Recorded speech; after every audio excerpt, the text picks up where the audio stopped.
All party meeting में हमने इनको बुलाया था और आज दोनों दलों के प्रतिनिधि ऑल पार्टी मीटिंग में यहाँ आए और 17 की सीटिंग, जैसा आप जानते हैं, 12 दिन की हैं।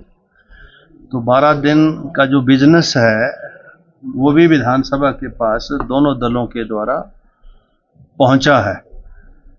समय भी है, लंबी जो है सत्र है और जो विषय हैं उन पर गंभीरता से चर्चा हो सकती है। तो अभी माननीय नेता प्रतिपक्ष और हमारे जो पार्लियामेंट्री अफेयर मिनिस्टर हैं, अभी चर्चा हुई है बड़े सौहार्दपूर्ण वातावरण में कि जो विषय हैं जिसमें मूल रूप से, जैसे मैंने कहा था, कि प्राकृतिक आपदा जो है, डिजास्टर जो है, अब ये कि रूटीन जो है मॉनसून का एक भाग बन गया है कि 2022 से लेके अब तक लगभग हर मॉनसून में हिमाचल प्रदेश का हर जिला जो है डिजास्टर से ग्रस्त हुआ है और जान माल को नुकसान हुआ है, सरकारी संपत्ति को भी, प्राइवेट प्रॉपर्टी को भी, और जानें भी गई हैं।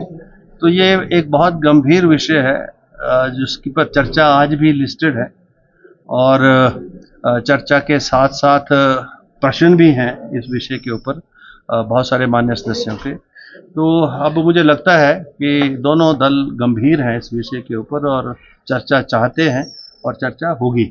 आज से ही लिस्टेड है ये इशू। अभी तक जब मैंने आपसे बात की थी मीडिया से, तब से लेकर अब तक 1018 जो है प्रश्नों के माध्यम से जो है विधानसभा सचिवालय को सूचनाएं जो है माननीय सदस्यों से प्राप्त हो चुकी हैं। 1018, जिसमें जो ओरल हैं जिनको स्टार्ट क्वेश्चन बोला जाता है वो 815 हैं और अनस्टार्ट जो लिख के जवाब जाता है 203 है। तो 1018 जो है प्रश्न जो है विधानसभा सचिवालय के पास पहुंचे हैं, एक बहुत बड़ा नंबर है और नियम 62 के तहत वो आते रहेंगे। वो तो अब 18 के बाद 2 सितंबर तक विषय आ सकते हैं, जो नियम है हमारे पास। 62 में आएंगे, 63 में आएंगे, 101 में आएंगे, 130 में आएंगे। तो अभी तक 62 में 7 आ चुके हैं, 101 में 4 आ चुके हैं, 130 में 8 आ चुके हैं और वो लिस्टिंग होना शुरू हो गई है। 18 का बिजनेस तो आपने देख लिया होगा और मुझे पूरी उम्मीद है कि सत्र जो है चलेगा बड़ी गंभीरता के साथ और दोनों जो दल हैं और माननीय जो हमारे विधायक हैं वो बहुत गंभीरता से हिमाचल प्रदेश के हितों से जुड़े हुए विषयों के ऊपर गंभीरता से चर्चा भी करेंगे और दोनों दलों में बहुत सारे विषयों के ऊपर सहमति भी, आम सहमति भी पैदा होगी। जैसे डिजास्टर है, it is a common to both the parties. तो इसलिए जो है डिजास्टर के ऊपर कोई नया जो है एजेंडा तैयार की जाए, नया कोई प्लान बनाया जाए, ताकि भविष्य में जब कभी डिजास्टर हो तो ऑटोमेटिकली वो जो सेट है वो ऑपरेशन में आए। और मेरी तरफ से पूरा जो है सहयोग मिलेगा सभी सामान्य सदस्यों को। जैसे मैंने कहा, काफ़ी समय है, विषयों को बड़ी गंभीरता के साथ जो है चर्चा में लाया जा सकता है और मैं समय सबको दूंगा। तो मैं ऐसा महसूस करता हूं कि सत्र जो है बड़े सौहार्दपूर्ण वातावरण में चलेगा। दोनों दल अभी बैठे हैं, हम चर्चा की है और अब अंदर जाके देखते हैं किस प्रकार से विषय आते हैं। धन्यवाद।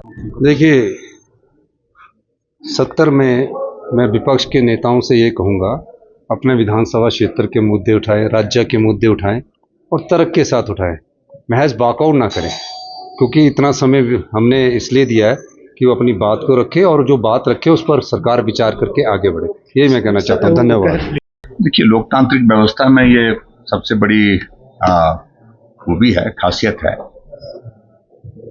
कि विपक्ष अपनी बात कहे, सरकार उन सारी बातों पर जवाब दे और उस दृष्टि से सारी चर्चा सौहार्दपूर्ण माहौल में हो, प्रयत्न ये रहता है। सत्ता पक्ष का भी रहता है और विपक्ष का भी रहता है और मैं यहां पर विपक्ष की ओर से हूं निष्पक्ष अध्यक्ष हैं, विपक्ष मैं हूं, और जो है वो सत्ता पक्ष जो है वो अभी शायद आपसे मिलने के लिए आएंगे, मतलब जो पार्लियामेंट्री अफेयर मिनिस्टर वो अपनी बात कहेंगे। तो कुल मिलाकर के एक डेमोक्रेटिक सेटअप में हम लोग इस प्रकार से चर्चा करते हैं। आज सर्वदलीय बैठक जो रखी गई है, उस बैठक में ये लोक महत्व के बहुत सारे विषयों पर विपक्ष की ओर से नोटिस दिए गए हैं, प्रश्नकाल के दौरान प्रश्न पूछे गए हैं,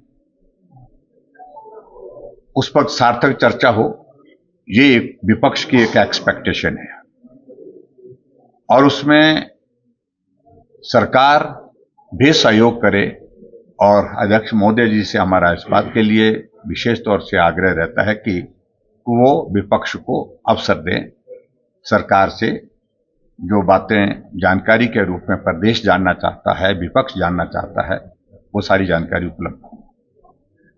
अभी इस मॉनसून सत्र में प्रमुख रूप से हमारे सामने मुद्दा आज की तारीख में जो बारिश और बरसात के कारण जो नुकसान हो रहा है, जान माल को बहुत बड़ा नुकसान हो चुका है, अभी भी नुकसान हो रहा है। और पिछले 3 वर्षों से 4 वर्षों से हम देख रहे हैं कि ये क्षति हर बार हो रही है, और ये बहुत बड़ी बाधा प्रदेश के विकास के लिए है। हजारों करोड़ रुपए की क्षति जो होती है, उसकी भरपाई करना बहुत कठिन काम होता है। उस पर सार्थक चर्चा हो, और सरकार का दायित्व बनता है जो प्रभावित परिवार हैं, प्रभावित परिवारों के साथ साथ में जो इलाका, जो हमारा जो इंफ्रास्ट्रक्चर को जो डैमेजेस हुए हैं, उसकी जल्दी से जल्दी जो उसकी रेस्टोरेशन का काम और उसके साथ नुकसान जिनको हुआ है उसकी भरपाई का काम ये करें।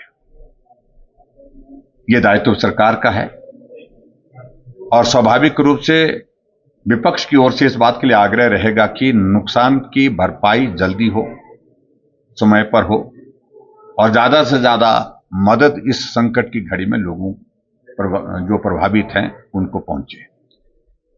इसके अलावा और बहुत सारे मसले हैं।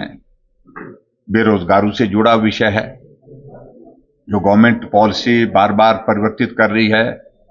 पिछले 3 वर्ष के कार्यकाल में जो हिमाचल प्रदेश में नौकरियों पर एक तरह का प्रतिबंध ही लगा है, कोई भी अपॉइंटमेंट, कोई भी इंटरव्यू नहीं हो पाई। वही इंटरव्यू के परिणाम अभी तक निकल पाए हैं जो भारतीय जनता पार्टी की सरकार के दौरान, जिसके लिए जिन पोस्टों को हमने क्रिएट किया था, बजट प्रोविजंस किए थे, सिलेक्शन की प्रोसेस शुरू की थी, उनका कुछ का परिणाम निकला, और उन परिणाम के पश्चात कुछ लोगों को नौकरी उसमें प्राप्त हुई है।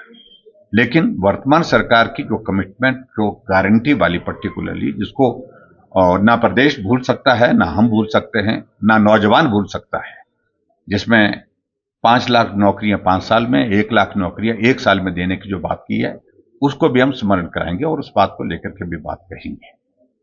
इसके अतिरिक्त जो हिमाचल प्रदेश में जो एक बहुत बड़ा आर्थिक दृष्टि से एक परिस्थिति पैदा हुई है, संकट हुआ है, उस पर भी हम चर्चा चाहेंगे कि वस्तु स्थिति क्या है, उन सारी चीजों की भी चर्चा हो। और कर्मचारियों के मसले हैं, और उसके साथ साथ में सबसे बड़ी बात है कि सरकार के कामकाज के तरीके पर बहुत सारे प्रश्न स्वयं सरकार की कार्यशैली से उठे हुए हैं। स्थानांतरण संस्थानों के करना, संस्थानों को बंद करने का कार्यक्रम अभी तक पिछले 3 सालों से, पौने 3 सालों से जो चला है, अभी तक बदस्तूर चला हुआ है, अभी तक रुका नहीं। ये तमाम मुद्दे हैं।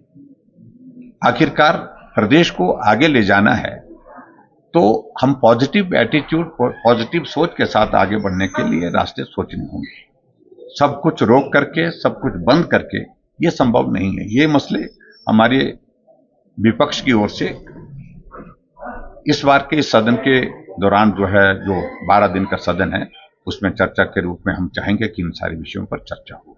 और सबसे बड़ी बात कि जो ऐसी चीजें, छोटी छोटी बातों पर मामले दर्ज करना, चुने हुए प्रतिनिधियों पर मामले दर्ज करना, आपदा के प्रभावित लोगों के ऊपर मामले दर्ज करना, ये पहली बार हुआ है। ये आज से पहले हमने राजनीतिक दृष्टि से बहुत सारी चीजें देखी, लेकिन इस तरह की परिस्थिति हमने नहीं देखी है। ये आपदा प्रभावित लोगों के ऊपर भी एफआईआर दर्ज करना, तो ये भी एक विषय है जिस पर चर्चा होनी चाहिए, हम चाहते हैं, और सरकार इसका जवाब दे। और ऐसी चीजों को लेकर के कुल मिलाकर के विपक्ष की ओर से जिम्मेवारी के साथ सारे मुद्दे उठाए जाएंगे और सरकार जिम्मेवारी के साथ उनका जवाब दे, ये हमारी एक्सपेक्टेशन है। देखिए, इसमें चर्चा के लिए हमने अपना जो अधिकार हमारा विपक्ष का है उस अधिकार का पालन करेंगे। हमने विचार करना है, विचार किया है सारी बात को लेकर के कि आज के इस दौरान सारे मुद्दे जितने भी हैं उनको छोड़ करके, सारे विषयों को छोड़ करके इमरजेंसी है कि इसी एक मुद्दे पर हम चर्चा करें। बाकी बिजनेस जो है वो आगे चलेगा, आगे चलता रहेगा। तो इस बात को लेकर के हमारा पार्टी की ओर से तो फैसला यही है कि हम विचार कर रहे हैं अभी कि हम 67 के अंतर्गत इस पर हम चर्चा चाहेंगे। सारे कामकाज को रोक करके इस पर चर्चा हो, और इसके लिए सरकार से उम्मीद करते हैं कि वो उसको स्वीकार करें, क्योंकि आज की तारीख में इससे ज्यादा महत्वपूर्ण कोई विषय नहीं है। लोगों की जिंदगियां रोजाना जारी हैं, लोगों के घर बहे जा रहे हैं और लोगों के बाग बगीचे चले गए। ऐसे सूरत में पशुशाला चले गए, पशुओं की बहुत बड़ी संख्या जो है वो चले गई। तो ऐसे सूरत में मुझे लगता है कि इससे महत्वपूर्ण विषय कोई नहीं है, इस पर हमको चर्चा।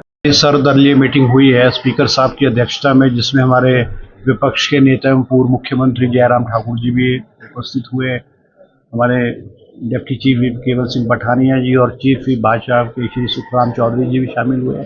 और हमने विस्तृत रूप से बैठ कर के चर्चा की है कि सदन जो है वो स्मूथली किस तरह से चले, और दोनों ओर से हमने स्पीकर साहब को, चाहे सत्ता पक्ष है चाहे विपक्ष है, सबने आश्वासन दिया है कि हम सुचारू रूप से सदन को जो है वो चलाएंगे। क्योंकि ये पहली बार हुआ है कि हिमाचल प्रदेश की कांग्रेस सरकार और हिमाचल के मुख्यमंत्री सुखविंदर सिंह सुक्खू जी ने मॉनसून सेशन जो अमूमन 5-6 दिन चलता था उसको 12 दिन जो है किया है।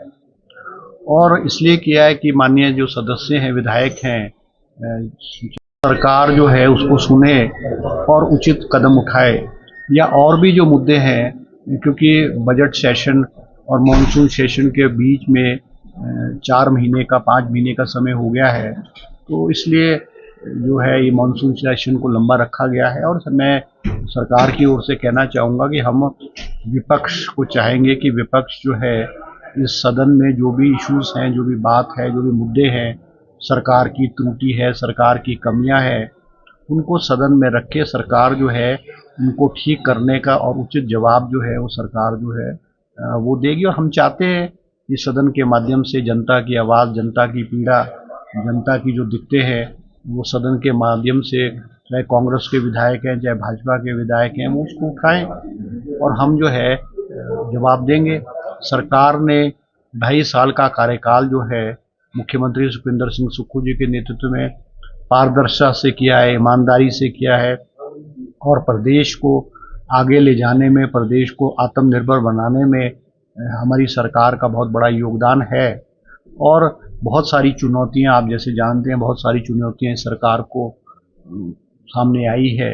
2023 में एक बहुत बड़ी आपदा आई जिसमें 10,000 करोड़ का नुकसान हुआ, और उसकी एवज में केंद्र सरकार से हमें केवल 1500 करोड़ रुपए मिले हैं, जबकि आंकड़ा तो 2000 करोड़ का है, मगर वो 25% जो है स्टेट का वो शेयर है, और वो भी हमें 2 साल के बाद वो पैसा मिला है।